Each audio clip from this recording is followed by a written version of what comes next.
What's up, ego hackers? Welcome to the C.S. Joseph podcast.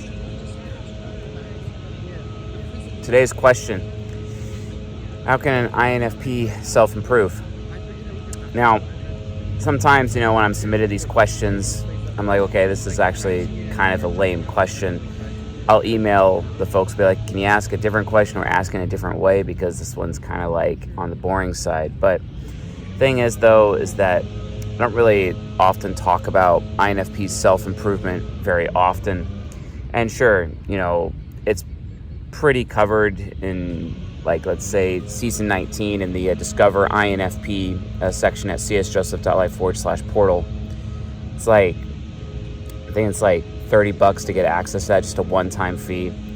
And then you can, like, pay like a huge discount just to get them all, so you could have all of season 19 and also season 14 part 1, which is season 14 is the romantic compatibility and sexuality lectures, talking about golden pairs basically. But the point is, though, is that, like, we've also been releasing other resources, the episode relating to cognitive transitions for INFPs, that also has a lot of life advice attached to it. But also recently, we just released a couple of days ago the Sloth lecture in the members area, in the Journeyman members area. It's like $29 a month to get access to the members area. It's very worth it. It's taking people about 7 weeks total to binge through all of the content that's in there. We got years of video content in there. I know oftentimes people get the membership just to, like, learn about their own type, but really they should be learning about their lovers, their children, their parents, their coworkers, their boss. So there's tons of opportunities there. And speaking of which, like, you're like, okay, well, what about Mr. C.S. Joseph? I need to be able to type other people properly. Well, luckily for you, hopefully guided mode will be released this Friday on Ucha, which makes it, like, literally the best personality test in the entire world. We've reduced the type grade to just 4 simple questions. And field testing these 4 simple questions has an extremely high accuracy rate. And obviously, as people learn more about themselves and they become more familiar with the content, eventually that accuracy will be 100%. Now, in terms of, like, handing the test to like a random person who's not familiar with the content, I'd still place it at a 9 out of 10 accuracy, basically. 9 out of 10 for sure, which is really, really accurate. Whereas, you go to, like, 16personalities.com and that's not really going to be the case. But how do INFPs self-improve? I've been talking about INFP self-improvement a lot in the Deadly Sin of Sloth lecture in the members area.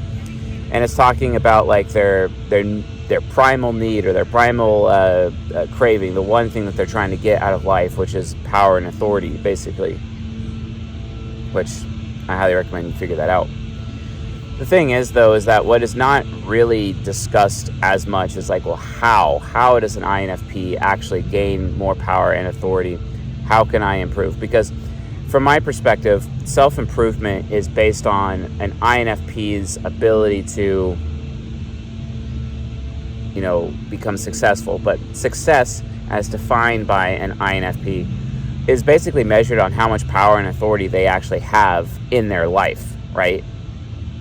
That's where that is, that's how it's measured, right? That's how they themselves measure it. That may not be how other people outside of them in the extroverted verse would define success. But what's really important is how people define success personally. And to an INFP, it's how much power and authority they actually have. So how can they actually self-improve? Well, it's not, most of them, like, surrender their credulousness and just, gather up for themselves education and credentials, or they seek out positions of power, like political power, political authority. The thing is, though, is that none of these things actually matter if they themselves become a container of power and authority, because, as I stated in the lecture, it basically will decay over time, because even power and authority is still subjected to the second law of thermodynamics, which is all matter is in a state of entropy. Well, power and authority is just like matter. It's the same way. And as much as money is the same way due to like present value of the dollar, thing is that like if you were to win the lottery, I saw Mega Millions was like at 830 million, and they just did like the drawing a couple days ago. I don't know who won. I don't care who won. You know, to me, buying a lottery ticket, as you know, in the immortal words of my father would say, lottery tickets is literally just a tax on people who are bad at math. Ain't it the truth? Ain't it the truth? It is absolutely a tax on people who are bad at math. And I don't want to be one of those people, so I don't participate. But if you were to take that $830 million, let's say you won, and you were going to have like payments over time versus taking the lump sum, what's the better financial decision? Well, because of the accounting principle known as the present value of the dollar, a dollar today is worth more than a dollar tomorrow. So taking the lump sum, even though you're going to get completely killed on taxes and whatnot, it's still a wiser decision because the money is worth more now than it is worth tomorrow. So always take the lump sum. Power and authority is the same way. The thing is, though, is that like oftentimes INFPs, with what authority, power, success that they've gained in their life, they like to rest in their laurels, be slothful, as we've discussed before. But the difference is, though, is that they like to think that they are this monolith of power and authority. It decays, then they end up losing their power. Because especially if people detect that they're being power hungry or authority hungry, they will go out of their way to take what power and authority that they have and take it away from them. Well, but here's the problem, though. How can they hang on to their power and authority? How can they hang on to their success? No, that's the wrong question to ask. The right question is how can they be in a state where they can consistently get more? That is the right question to ask. That is actually the true path to self-improvement for an INFP. Male, female, it doesn't matter. It absolutely doesn't matter.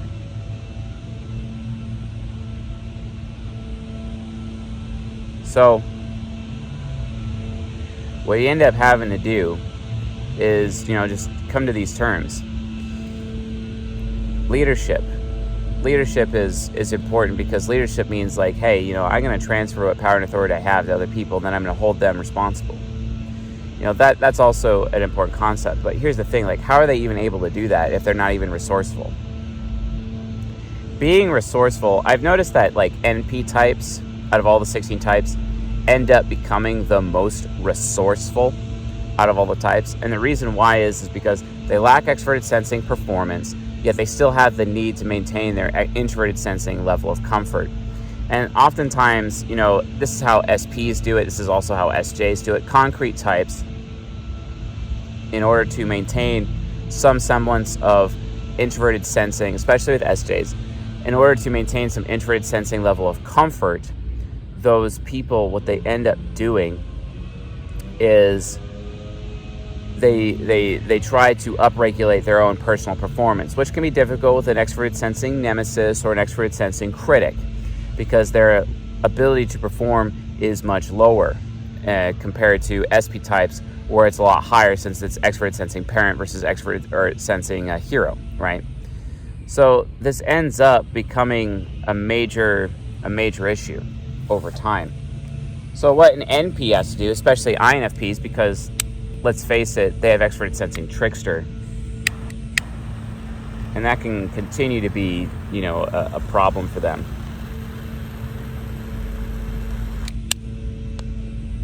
You don't want to be like them. You don't want to find yourself in that situation. But they have to learn the habit, and it is a habit.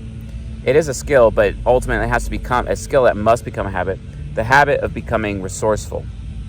How are they going to exercise leadership? Because leadership is necessary, proper leadership is necessary for someone who holds power and authority to not only maintain what power and authority they actually have. Leadership as defined by trusting other people with your own power, and they basically are acting in your name. And the fact that you have other people acting in your name is actually social proof that you have power and authority to begin with, while also they actually can gain you more power over time. They can gain you more authority over time. So you need to be willing to transfer that power to other people. And if you're not willing to make that transfer, you're trying to just some power grubbing person, and you're incapable of trusting other people, you're incapable of outsourcing your power and authority to other people, you will lose all of that power. You'll start regressing. You'll become a loser, basically. And no one will want you. No one will think highly of you. No one will respect you. You will literally be unnoticeable, and no one will have anything to do with you. This is a huge problem. And then afterwards, you might succumb to, hedonism. You might succumb to being stuck in your comfort zone. You might just become a total victim of your own sloth and just go nowhere in life. And all of a sudden, you wake up at 45 years old and your entire life has gone by, and you're like, what the hell did I spend that time on? And then you'll feel powerless, right? Feelings of powerlessness being the number one motivator behind INFPs even seeking any semblance of success in their life to begin with, right? And that too can be a problem. That too is a huge burden upon them, right? So it's situations like that you just got to be aware of. You got to be aware of the consequences. And it's easy for me to say because I'm expert intuition hero and I can see consequences. Well, guess what? INFPs can see consequences too. Expert intuition parent. The problem is it's a parent. It can get lazy and tired taking care of all these little NI children in their life or even NI inferiors in their life. And even maintaining their own NI to stay motivated. Well, feelings of powerlessness is ultimately what has to become their driver. Like I said, if they're not willing to do that, if they're not willing to go that far, well, they need to learn how to take the initiative. They need to learn how to get off their ass. But again, none of that is going to happen until they have strong relationships with other people, that they are resourceful when it comes to people. They got to be resourceful when it comes to people. That's the key. That's the key to success. If you don't have any person in your life that you trust, that you can hold accountable, that you can transfer your power and authority to, that you can deputize in your life, you will be a complete total loser as an INFP. You'll get nowhere. You won't be happy, because don't forget, INFPs, you guys are affiliative. All about being on the team, right? Teamwork makes the dream work. It's all about being interdependent, and you're interdependent. Whether or not you can accept that or not, you are interdependent, right? You have an ENFJ shadow and an ESTJ subconscious. Guess what? You're triple affiliative, okay? So which means you're even more interdependent than everybody else out there. Sucks to be you. God, I couldn't imagine living life like that, but they do. So what business do you have not being resourceful? What business do you have not trusting other people and outsourcing them? Okay? You got to learn what ENTPs do with trust checks. So, but here's the thing though, INFPs, especially in sexual relationships, what they do is that they consistently put hoops and they make their lovers jump through hoops. Why aren't you doing that with everyone else in your life? Why aren't you going out of your way to qualify people? Oh, but, you'd actually have to socialize. Oh, my God. You'd actually have to, not be in your comfy, behind-the-scenes wallflower position while you're at the bar, for example, and actually take the time to introduce yourself to others. If you can't have the basic skill of self-introduction, I don't care how presumptuous it is, if you can't be presumptuous enough to do self-introduction to other people, then you will not be successful. Because how are you going to establish relationships with them? How are you going to be able to put hoops in front of them to see if they want you enough to jump through those hoops to get closer to you so that you can learn how to trust them? So that then you can outsource your power and authority, what power and authority you have gained in your life, to them so that you can become successful. You won't be able to, at all. So maybe you should figure that out. And stop expecting life to deliver everything in your fantasy world what you dream of to you on a silver platter. It is not life's responsibility. Grow up. Okay? Grow up. It literally comes down to spending effort. You guys are also triple outcome. Okay. So you're not even going to get out of bed unless you're guaranteed the outcome you're looking for. Look, here's the thing. Your superego is trying to get you to figure out that you need to kind of go on a journey and walk the journey, that you actually need to practice some things instead of just being entitled and having all these insane expectations when you actually go out in public and meet people. And you have to understand, you got to qualify people. You got to figure out if you can trust them. That requires significant time investment. But if you're not even bothering to introduce yourself to people because what? Because you're scared? Really? You got to live life. No one gives a damn about you. No one actually respects you.